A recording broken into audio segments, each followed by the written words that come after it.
They may also change and lead a good life.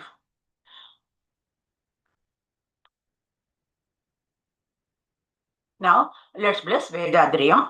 Be blessed by the divine. Let's bless the World Community Service Center. Be blessed by the divine. Let's bless the Temple of Consciousness at Aliyar. Be blessed by the divine. Let's bless all the sky centers across the world. Be blessed by the divine. Let's bless all the participants and their families. Be blessed by the divine. Let us take twofold moral oath. I, in my lifetime, will not give pain to others physically or mentally. To the extent possible, I will remove the pain of others. I, in my lifetime, will not give pain to others physically or mentally. To the extent possible, I will remove the pain of others. I, in my lifetime, will not give pain to others physically or mentally. To the extent possible, I will remove the pain of others. Now, expand your mind further to bless the whole world. May rain pour on all parts of the world timely and sufficiently. Food grains may grow abundantly to the satisfaction of all living beings.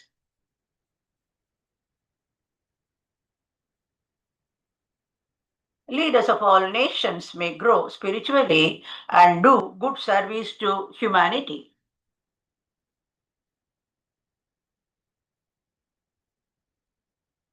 May the whole world enjoy prosperity, happiness, and peace.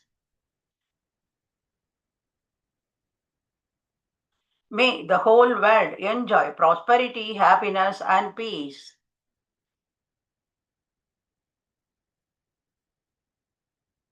May the whole world enjoy prosperity, happiness, and peace.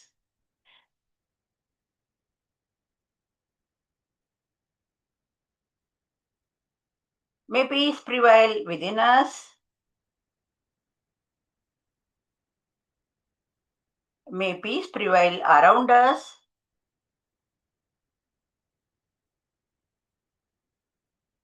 May peace prevail around the world.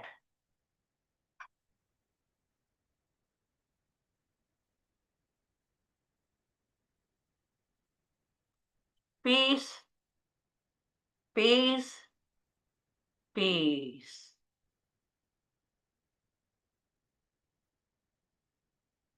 Gently rub your palms. Spread the energy over the face. Raise your hands above the head in Namaskar position. Take a deep breath. And while exhaling, bring your hands down.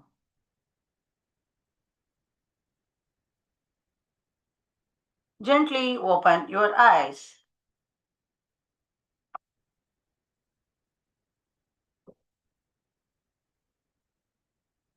Be blessed by the divine.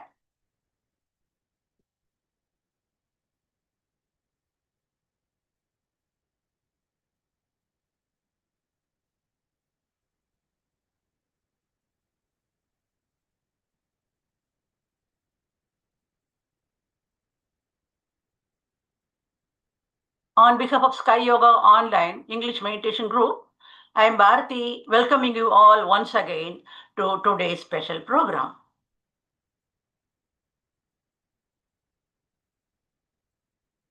Dear friends, we all know that Saturday is a special day for us. That's because we are being helped by enjoying the speeches on Vedadriyam. Eminent professors and also professors who are much interested, keenly following Sky Yoga, come every week, one by one, to help us to know more on Vedadriyam. some of the other topics on Vedadriyam is being discussed on these Saturdays. Today also is a special day, and we are going to hear the Vedadriyam subject, Secrets of Mind. This is a very important subject, as you all know. And the one who is going to deliver the speech on this subject is Arunidhi Kalaivani Mahesh Kumar.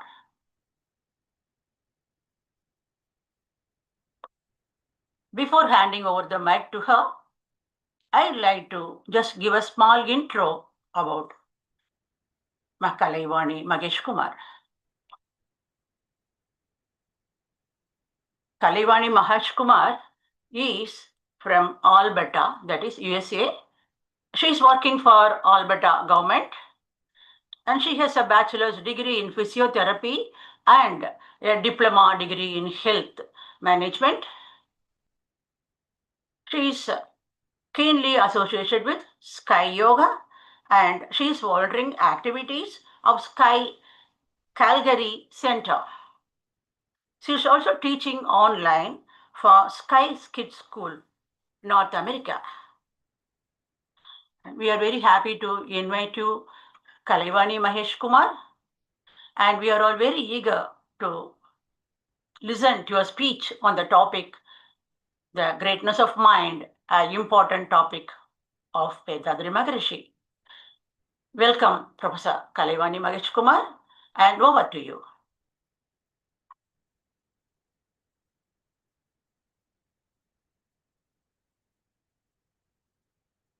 Oh, we could not hear. Can you yes. hear me? Okay. Thank you, Bharati Amma, for the introduction and the opportunity. Can you see my screen? Yes, I could see the screen. You need to speak a bit louder, I feel. Okay. Is it okay now, ma'am? Yes. Okay. My screen is visible to everyone, right? Yeah, if the secrets of the mind, the screen is there. If you have got PowerPoint, you can open it. Okay, I'll do that.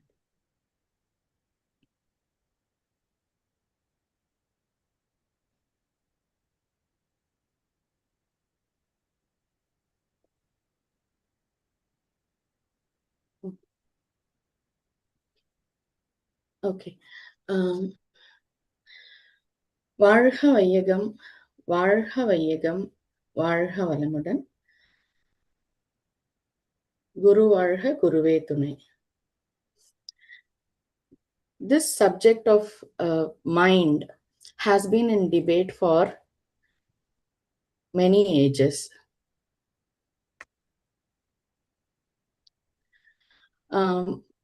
Even now, it is in a great discussion, but we are all fortunate enough to understand the mind in a very simplified way through the simplified Kundalini Yoga formulated by our Guru Vedadri Maharishi. He is the sage of a modern age. I would like to tribute this presentation to our Guru. Thank you, Guru. Okay. When we say mind, the first thing that comes into our mind is the popular stories behind it. So one is the monkey mind. So a civilian went to a monk and asked, like, how can I perform meditation without any interruption and effectively like you? The monk replied, okay, when you sit in the meditation, don't ever think about the monkey. But what happened was the civilian could able to think of only monkey. That is the mind. So we need to understand that when we try to resist the mind, it will persist. There's one another popular story given by Buddha. The disciple of Buddha, Ananda, the Buddha went and asked Ananda to collect some water from the nearby river to Ananda. Ananda said the water is dirty because a bullock cart just crossed the river. Can I collect the water from a different place? But Buddha said, no, I just want water from the same place. After some time, Ananda came back with water, clean water. So Buddha asked, how could you do this? Ananda said, I just was waiting aside the water for some time to allow the water to settle down, and all the dirts and impurities went down. I was able to collect the clean water on top of it. So this is another aspect of the mind where when we are in a chaotic situation, we need to sit aside and rest instead of taking any decision. So mind will settle down on its own. So the two things we understand is we cannot resist the mind, and at the same time, we should not react to a chaotic mind.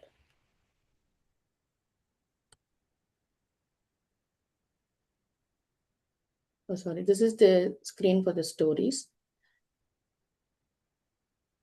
Are you able to see the screen, ma'am? Yes, ma'am. Yes, thank you, ma'am. So this is the story I was discussing. One is about the monkey mind, and one is how we have to react to a chaotic mind, like a water. So, should I mind or never mind? The sage Ramana Maharshi, he says, mind is a wondrous, delusive ghost or a phantom, which means manamenum maya pay. He just says, don't respond to the mind. Chumma which means be still. It is not possible for everyone to attain that level of maturity, since we are all in the rudimentary stage. Whereas Arattande Vedatri Maharshi, on the other hand, says, mind is indeed the nature's greatest treasure. Manamadu இயற்கையின் மாபெரும் நிதியலோ. He says, you can understand the mind. மனதை அடக்க நினைத்தால் அது அலையும், மனதை அடக்க நினைத்தால் அது அலையும், மனதை அறிய நினைத்தால் அது அடங்கும். Which means if you try to control the mind, it will wander. But if you try to understand the mind, it will succumb. For which he has formulated the subject called Art of Enriching the Human Mind, or Manavala Kallai Payirchi, which we'll be discussing in detail. Now, first we'll understand what is mind. The modern science is explaining mind in terms of its functions. It is saying it a complex structure, but still it couldn't identify how it is performing or where it is within the human body. But Vedatriyam has given a simplified definition for mind. It is nothing but the psychic extension of the consciousness. It says mind is nothing but the biomagnetism of the consciousness that flows through the sense organs and does cognition, experience, and discrimination. How can we understand it even better? The example given by Maharishi is, imagine the ocean and the waves. Ocean, the deepest part of the ocean being the consciousness, and the waves which is emerging out of it being the mind. So this is the easiest way to understand the mind. So everyone has got consciousness within themselves, and the biomagnetism which is coming out of the consciousness is represented as mind. So we should understand how mind is evolved in the humankind. As we all know, in this picture, the unified force or the absolute space is the eternal space, from where the universe originated. So on the one side, the absolute space undergoes kinematic motion and gave rise to Vedant particles. And at the same time, simultaneously, the Vedant particles developed magnetism. The Vedant particles on the left side gave rise to the celestial bodies and the 5 Panchabhutas of the universe. On the other hand, the yogan or the magnetism is evolved into the 5 senses in the living things, and the 6th sense is the mind. So this magnetism in the universe, it's called Vankandam, and within the human body, it's called Jivakandam. So mind is nothing but the sixth sense or the biomagnetism, which has been evolved simultaneously from the unified force. Now, so within the human body, if we take, mind doesn't work alone. It is a phenomenon. It incorporates 8 different aspects of the human body, like body, genetic center, brain, sense organs, mind, biomagnetism, soul, and the life energy. So what happens? The biomagnetism, it works with the brain cells, and it perceives the outside world with the help of the sense organs. As a result of which we get pleasure, pain, peace, ecstasy. All that is imprinted within the genetic center as enjoyment, experience, etc. So when we come across the same situation again, the same cycle repeats.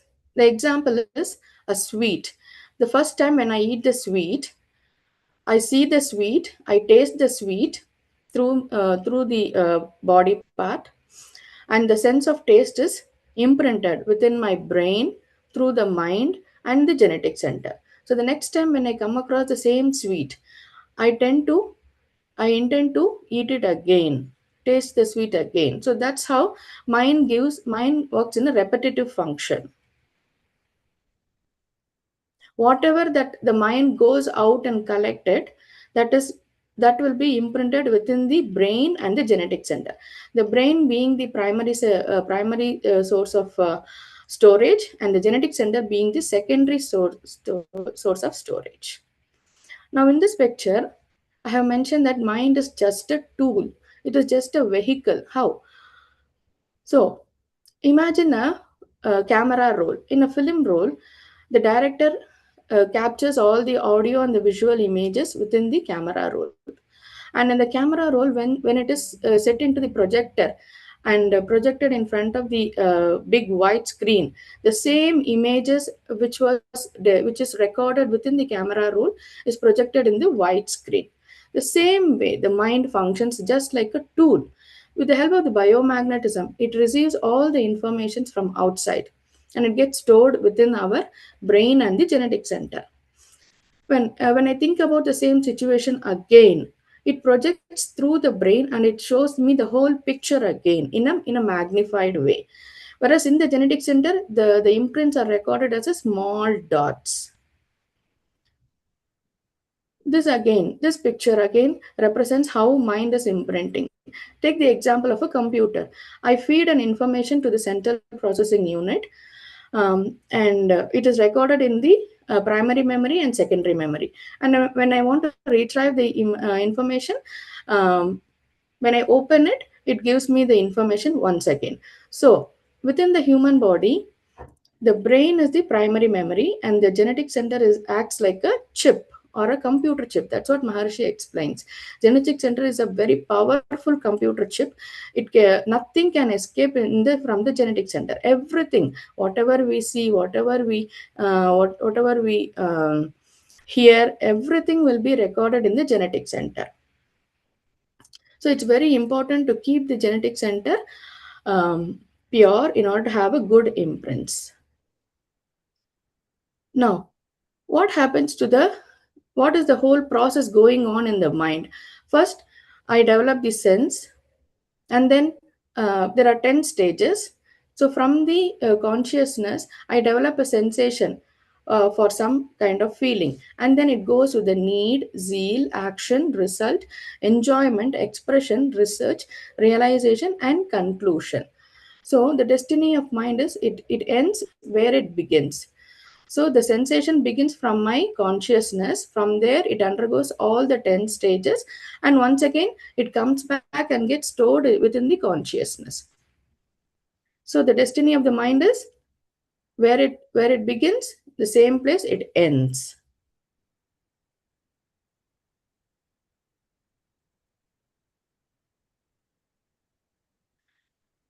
Now, in my teaser, I was mentioning about the game of chess. So, in the game of chess, we know king is a crucial piece, whereas queen is the powerful piece. So, how to understand this?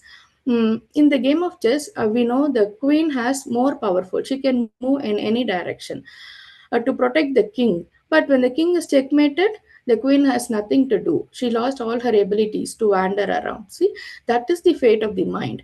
The mind appears very powerful. Yes, it is powerful. It can wander around and it can do whatever it wants. But when the consciousness is lost in the body, there is no role for the mind. So the mind has a boundaries. So the mind has to understand that consciousness is more powerful than the mind. So that is the fate of the mind. Now here I say mind is an illusion, like we all say in Tamil, like irukku ana illa. The same thing. The mind behaves like a waves when we doesn't listen to it, but it behaves like a particle or wind, the infinitesimal particle when we observe it. So when we do meditation, what we are doing, we are observing the wind or the infinitesimal energy particle within the human body. That is understanding the mind with the help of the mind. So when you doesn't understand, when in a normal stage, the mind will be in a wave form. When we try to look into it during meditation, we try to see it as a particle or the wind. So this is a modern wave particle duality theory. I just want to correlate this with mind, how it is. So this is the point where philosophy and science is meeting each other. Now next, the levels of the mind and its navigation.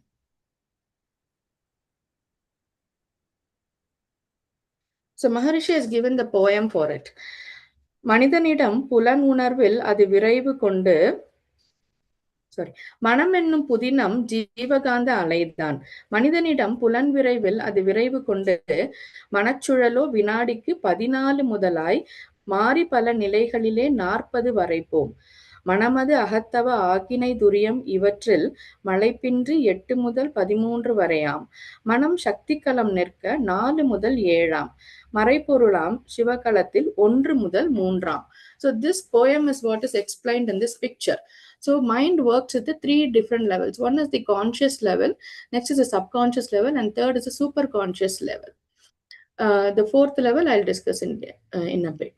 So the conscious level within the human body, when the mind works only for the pleasure and enjoyment with the help of the sensation, we call it as a conscious mind, where the frequency is 14 to 40 hertz.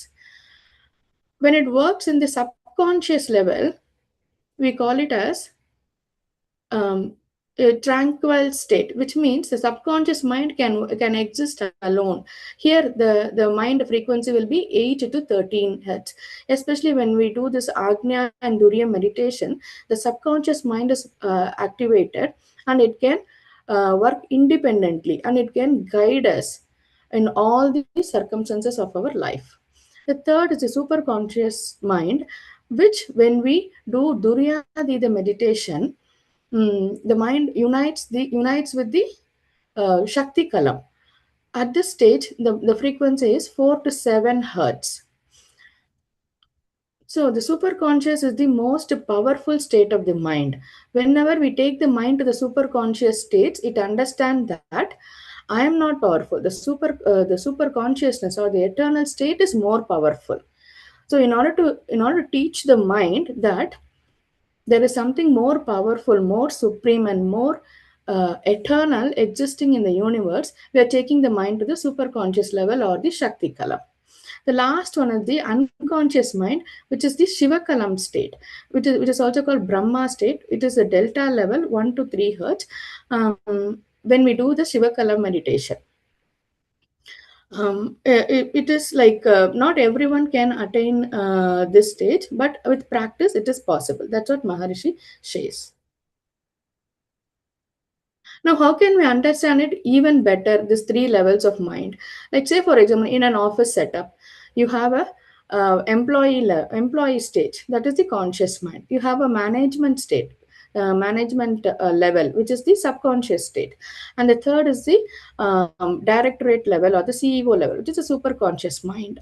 So the conscious mind, they just work for the command, whereas the subconscious mind or the managerial stage, they have some authoritative power to manage the office. The third level is super conscious mind, who are the supreme powered people. They have all the rights to do whatever they want in the office setup. So that is how we can understand the three levels of the mind in our practical life. Now, what are the reflections of the mind? When the mind tends to work within a self, means tannilai, then it always thinks me and mind, tan, tanadu, that level only it will be able to think. When the second reflection is at the um, Velinilai, which means when the mind starts thinking about the environment, it will develop the virtues like desire, anger, miserliness, deceit, superiority or inferiority complex, and sexual passion. But when you take the mind to the superconscious state or the absolute space, what happens? Good virtues comes automatically, like the state of content, acceptance, charity of giving, forgiveness, feeling of equality and chastity. So the reflections of mind are at three levels. One is tannilai, piranilai, padarkai nilai. Tannilai, velinilai, padarkai nilai. So tannilai, feeling of sense of oneself, velinilai, feeling of the environment, and the padarkai nilai, feeling of the universe. So when it comes to universe, the mind automatically expands, and we get all the good virtues. That is what in the introspection we were taught how to change the mind from tannilai to padarkai nilai. Okay, now how can we do that? That just now I said it is through the meditation and introspection we can understand the mind better.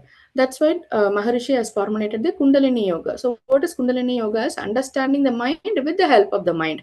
In Tamil we say mullai mullal than edukkanum. So same way, humans are the only creatures who have the potential to understand the mind. Even though the animals and birds, they also have mind, they don't know what is mind, or they don't even know what they have something called mind. But humans, we are intelligent creatures. We have the sixth sense where we can understand what is mind. We know that we have mind, so we are fortunate enough, and we are even more fortunate because Maharishi has made it so simplified that anyone can understand it through the help of the meditation and introspection practices. So what happens in meditation? We are just observing the mind. We are just seeing the thoughts like a movie in the initial stages, and then we are trying to converge the mind to its original state or the wisdom arivu, and then we strengthen the mind through these chakras of the body, and then we train the mind through duryadida. The Maharshi gives an example of a bullock cart. What happens is, a person every day takes his bullock cart from his home to his shop. One day he felt asleep. What happens? The bullock cart uh, directly went to the shop without any problem. It just went to the shop and it was waiting outside for the person to wake up. That is how we need to train the mind. Every day when we train the mind to duryadida davam, it automatically, when you close the eyes, it will go and drop there. That is the power of training the mind. And the next is, we are giving the mind the liberty from its confinement through meditations. We know mind set its own boundaries. When we do meditation and take it to the universe and the further level, we are giving a liberty to the mind. And in the introspection, we are doing analysis of thoughts, moralization of desire, neutralization of anger, eradication of worries, and then we are understanding who am I. Because the byproducts of mind are ego, illusion, and ignorance. In order to overcome all this, we need to do a proper introspection with the help of the Kundalini Yoga. Now, what is happening in the main brain during meditation? So in the ancient period, or from ancient period, if you see, the major emotions exhibited by the humans are the fear, anger, because there is no civilian development. So at that stage, fear is the major emotion for a human beings. During that ages, amygdala, which is in this picture you can see an orange portion of the brain, amygdala, that was very active for the primitive brain. As the humans evolved, the prefrontal cortex started developing, where a person started thinking, understanding the reality. So, this prefrontal cortex is activated during meditation. So, what happens? Instead of giving a fearful or anger emotions, after we practice meditation, it is rewired to the prefrontal cortex, and we started doing a critical analysis and thinking.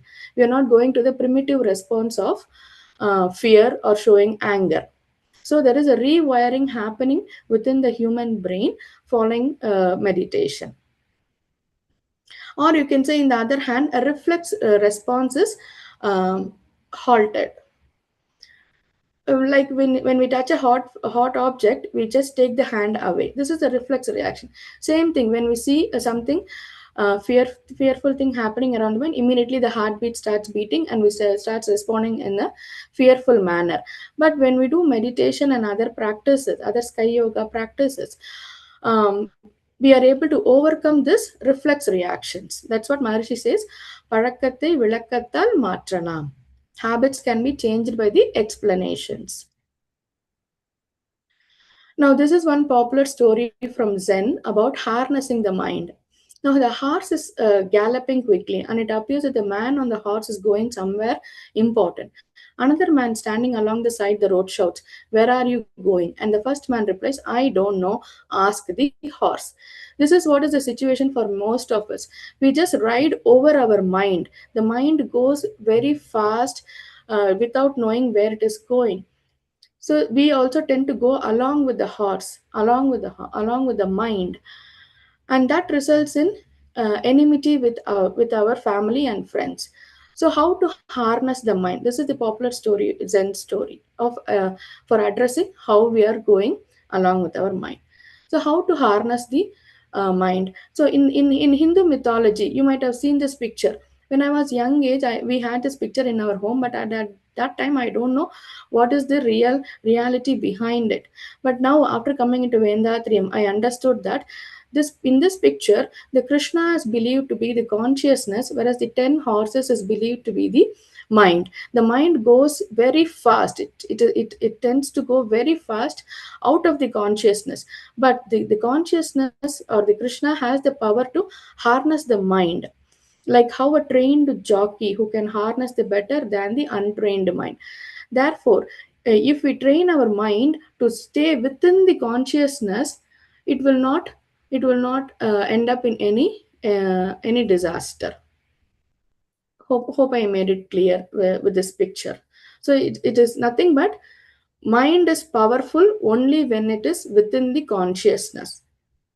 If you just let the mind go outside without harnessing it, it will result in lot of troubles. That is what is the reason for the pain and sins which is happening around our world these days. And the main intention of Maharishi is to teach the people, um, you should understand the mind in a better way through the meditation practices and other sky yoga practices. Now, in this picture, this subject actually I got it from the Heart of Buddha's Teaching, a textbook written by Thich Nhat Hanh. Here, um, mindfulness is the important practice to harness the mind. How can be mindful? There are two things. As in the road signal, we can see red means stop, yellow means hold, and green means go. So first, in the red means you hold the thoughts and habits and emotions. Don't just immediately respond or react to your emotions. You try to see what is going on in there. Stop and see. Practice mindful breathing, mindful walking, smiling, and mindful eating. Next, try to recognize, accept, and embrace the feeling. Say, for example, I'm an angry. Okay, I'm holding my anger like a mom holding a crying child, and I'm trying to accept and embrace the feeling instead of reacting or responding to it. Third, I'm just allowing the feelings to settle down like a pebble falling down deep into the water without the effort.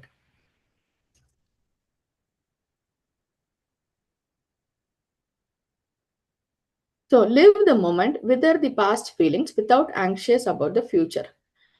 So this is what is the mindful concept given from this in this textbook. So first you stop for the emotion, recognize the emotion, and then allow the emotion to settle down and then keep going. So this is how we need to handle the mind for a mindfulness practice. Now usually a man is identified by his mind based on his thoughts, words and deeds.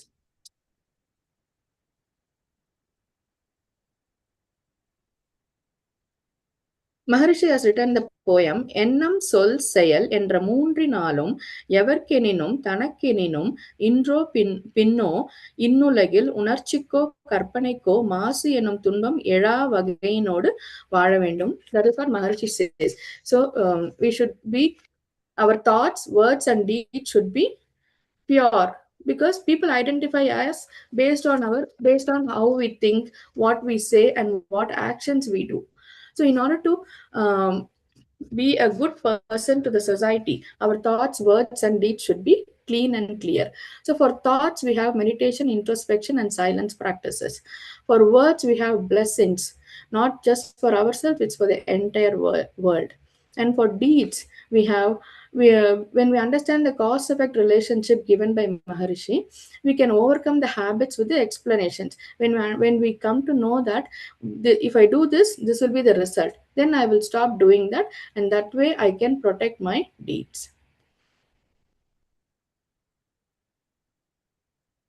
There is something called free will within the mind.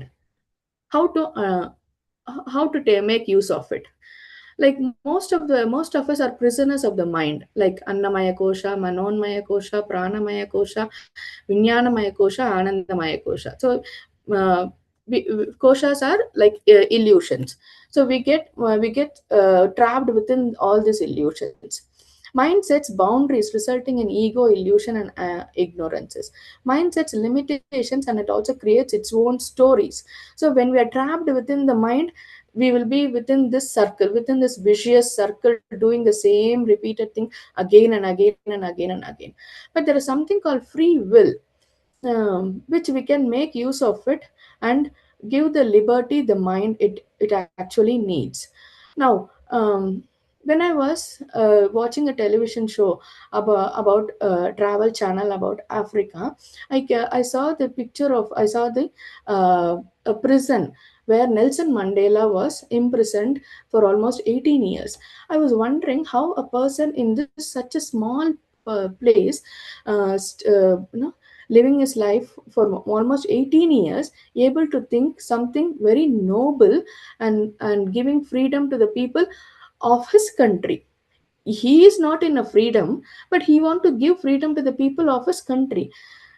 I was like shocked, how could this possible?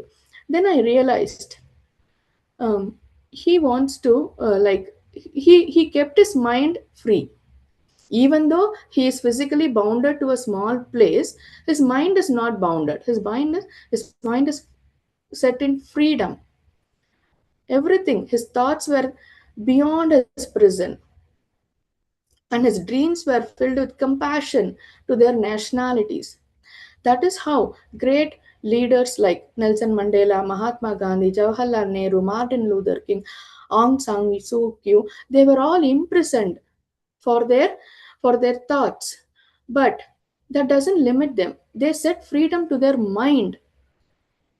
Their mind was continuously working to set freedom to their people. So that is what is free will.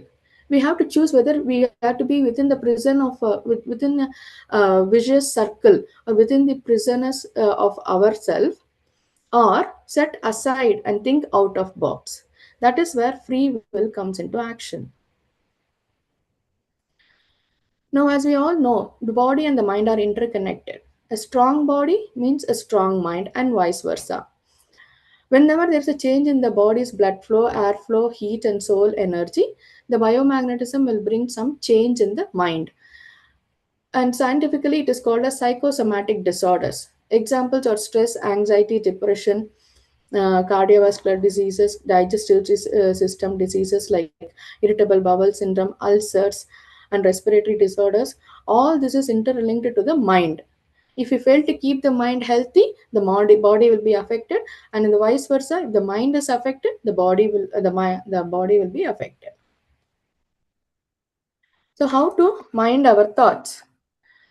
So Maharishi says, எண்ணமே இயற்கையதன் சிகரமாகும், இயற்கையே எண்ணத்தில் அடங்கி போகும், எண்ணத்தின் நிலை காட்ட முடிவதில்லை, இல்லை என்று சொல்லவும் யாரும் இல்லை, எண்ணம் எழும் இடமோ ஒரு புள்ளியாகும், இயங்கி முடியும் அளவோ அகண்டாகாரம், எண்ணமே செயற்கை கருவிகளான அனைத்தினோடு இயற்கை கருவிகளை எல்லாம் இயக்கும் சக்தி.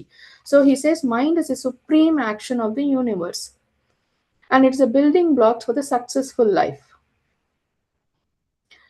Now, we'll see what Swami Vivekananda has mentioned, that mind of a man is an infinite reservoir of knowledge, and all knowledge present, past or future is within man, manifested or non-manifested, and the object of every system of education should be help the mind to manifest it. That is what Maharishi is doing. Maharishi is giving a subject of system of education for us to mind our mind. That is what was the vision of Swami Vivekananda, and Maharishi has laid path to it. Now, also Vivekananda says, நீ எதை நினைக்கிறாயோ அதுவாகவே ஆகிவிடுகிறாய், which means mind is malleable. It assumes the shape of the objects or thoughts it receives. Therefore, we must be very conscious of what we are thinking, because the mind assumes that shape into it, and it stores as imprints within the genetic center.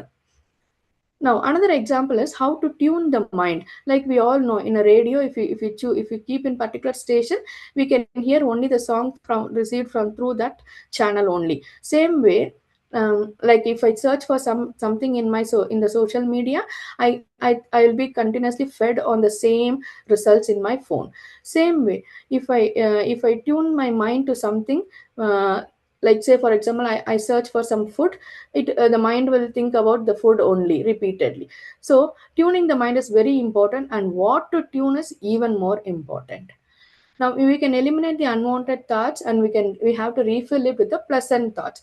It is not easy to eliminate the unwanted thoughts completely or fully, but if you put some pleasant thoughts over and over and over and over, after some period of time, you will get feelings of only pleasant thoughts, because the power of the unwanted thoughts has gone down. That is how mind works. Now, we should not resist the thoughts. Instead, we have to address it, which we see in the story of monkey mind. Now, mind can be used as a weapon or a tool based on how we do it. Like in the poem, Maharshi says, "Manamadi iyarkaiyin maaberum nidiyalo, மனதை தாழ்த்திட மயக்கத்தால் துன்பமே, மனதை உயர்த்திட மட்டிலா இன்பமே," which means if you try to put your mind above everything, it can be like a tool for you. But if you try to put the mind below everything, it can be a weapon for you. Therefore, we need to keep the thoughts above everything. Now, finally, mind is the way of God. How do we understand this? Through Vedatriyam. We were talking about the genetic center. Genetic center is also called Karumayam or Karuvarai in temple. It is synonymous to the Karuvarai in temple. In temple, we know we have the ideal, and they worship, they clean it, and they worship every day, doing arati, aradhana, songs, everything they do in order to keep the Karuvarai clean from the environment. Same way, in human body, we have something called Karumayam or the genetic center.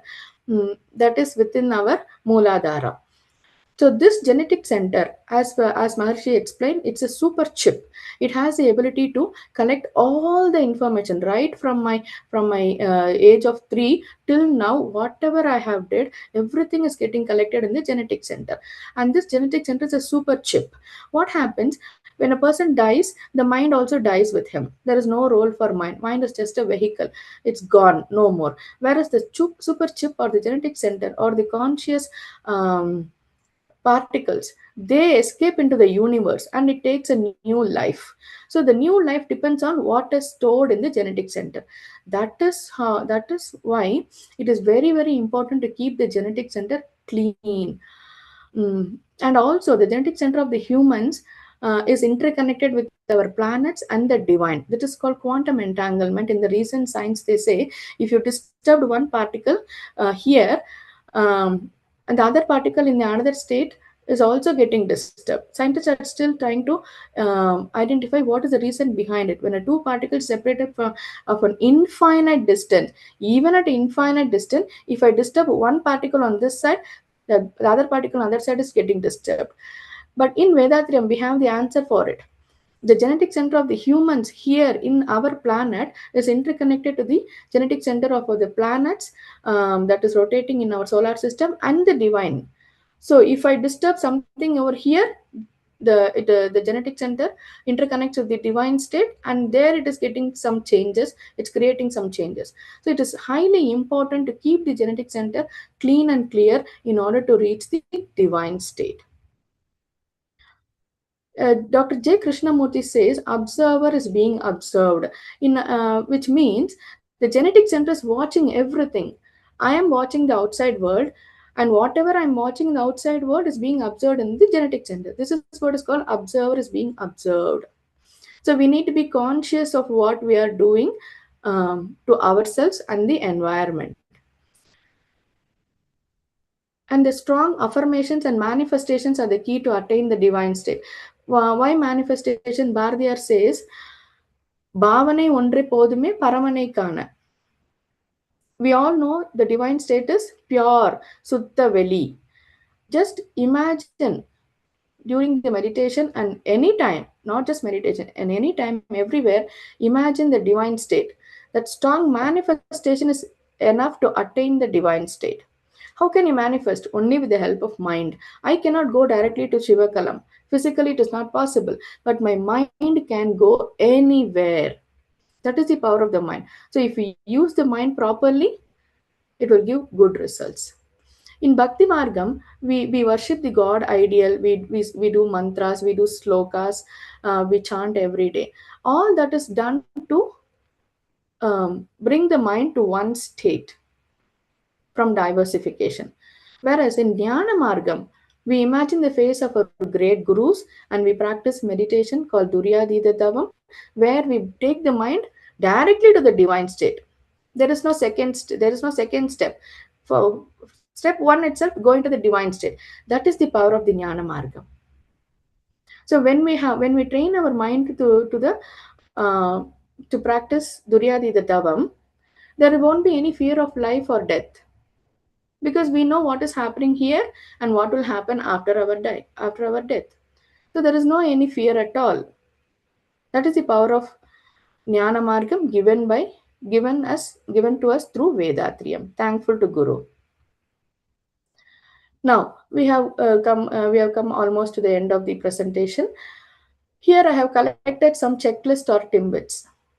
Now we understood what is mind, how is working, what are the process undergoing it, how to keep it purified, etc., etc., etc. You might ask me, how will I know my mind is good or not at this moment? I collected some few questions based on my experiences. You can checklist this, you can tick and see where you are. If you are able to wake up with a blessing and gratitude and a strong affirmation, then you are in a good state of mind. You can appreciate anyone in front of you without ego or vengeance.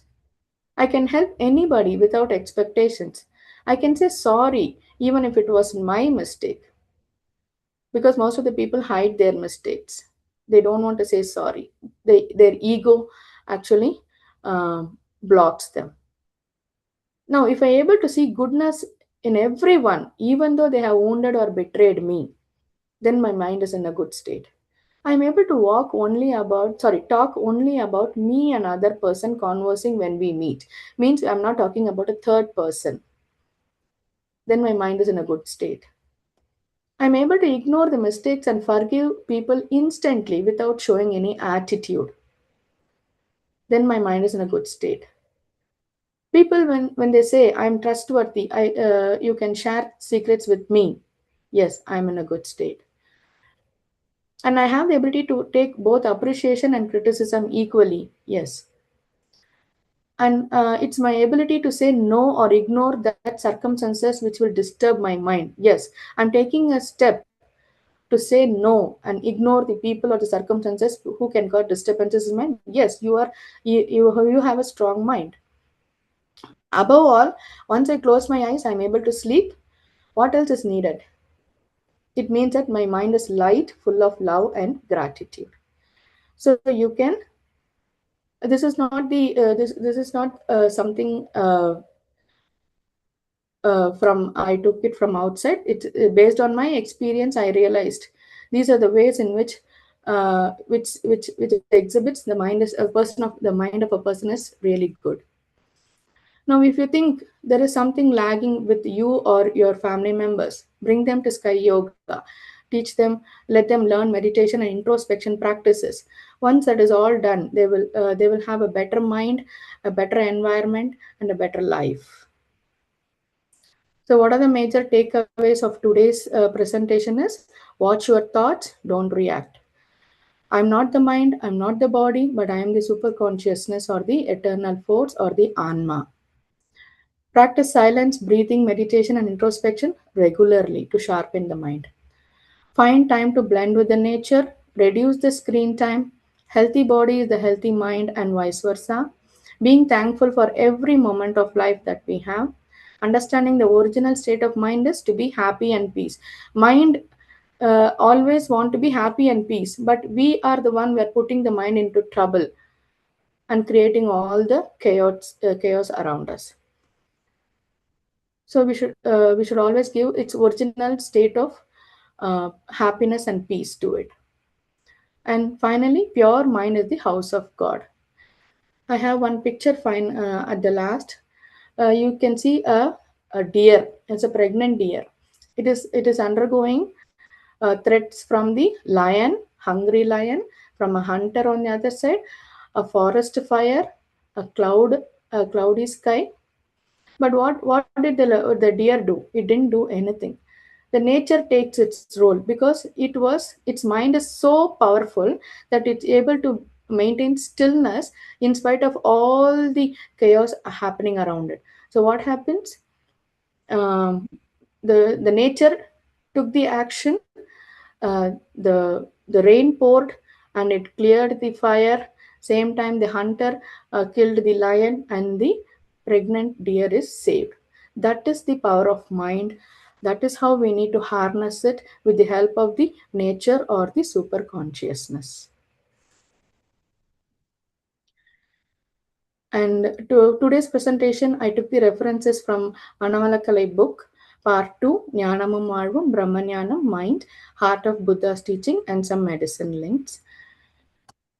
Thanks, everyone. Thanks for giving this opportunity to me. Be blessed by the divine. Thank you very much, Arunidhi Kalayvani Mahesh Kumar. Indeed, Thank you, Mas. you have dived very well in the ocean, namely Sky Yoga.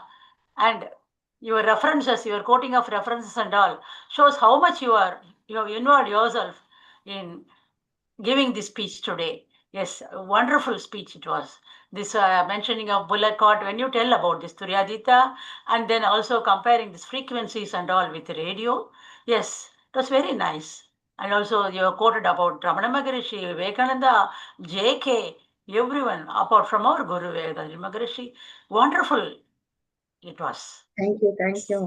Thank you, Amma. Professor Balchandran has missed today's speech, I could say.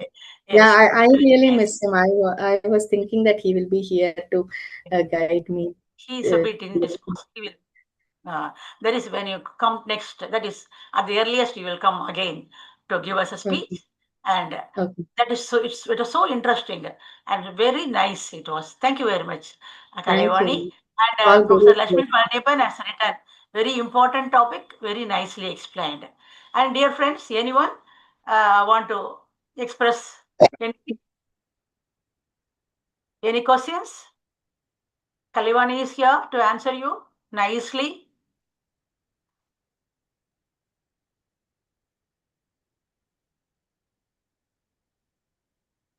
It is the references and all you have quoted. That is very interesting and very easy to understand the way you gave your speech and all. Yes, of course, I myself enjoyed this speech a lot. Yes, about mind. I think you are the first one to give the speech in such a nice way, I can say. Thank you, Amma. All Guru's blessings, Amma. All Guru's blessings. Dear friends, let us all come to meditative state now to bless Professor Kalaivani. Professor Kalaivani, be blessed by the divine. Her beautiful family, be blessed by the divine. Her present and future endeavors, be blessed by the divine. Thank you all, dear participants. And Professor Kalaivani, now we have come to the end. We will be ending this today's speech. And dear friends, I got some announcements to be made. And yes, Anu Mauna says a lot of good information and a lot of research has been done. Yes, Anu, you are right. She has done a lot of. Are you a research student, Kalaivani? No, ma, I'm a full-time worker and I have Please to do research. I thought you were a research student. The way sure, you explained, sure, Amma. yes, such as Sure, Amma. do this way. Yes, yes. My future ambition is like to work in area in a research field. Oh, I see. With all Guru's Yes. blessing, Very I good should be able guidance. to. Yes. Thank you. I have got some Thank announcement to be made. We have got a foundation course twice a month, that is starting from 1st and 16th of every month. Also, Kayakalpa Yoga is being conducted on 2nd Sunday of every month. Dear friends, you can also log on to www.kundaliniyoga.edu.in to know more on Sky Yoga. And apart from this Saturday speeches, we have meditation being conducted daily, morning 6 a.m. and evening 6:30 p.m. sharp Indian Standard Time, followed by Thought for the Day from the book Blossoms of Life, authored by our Guru, Vedadari Maharishi. Please do join for the meditation also, dear friends, so that you can enjoy the bliss as we are all enjoying. Thank you all, dear friends. We will meet again next Saturday with another interesting speech on Vedadriyam. I once again thank Kalaivani Mahesh Kumar for your excellent speech. Thank you all, dear friends. We will you. meet again Thanks, everyone. next week, also daily for meditation. And so I am Bharti, bidding goodbye to you all just now, right now. Thank you all.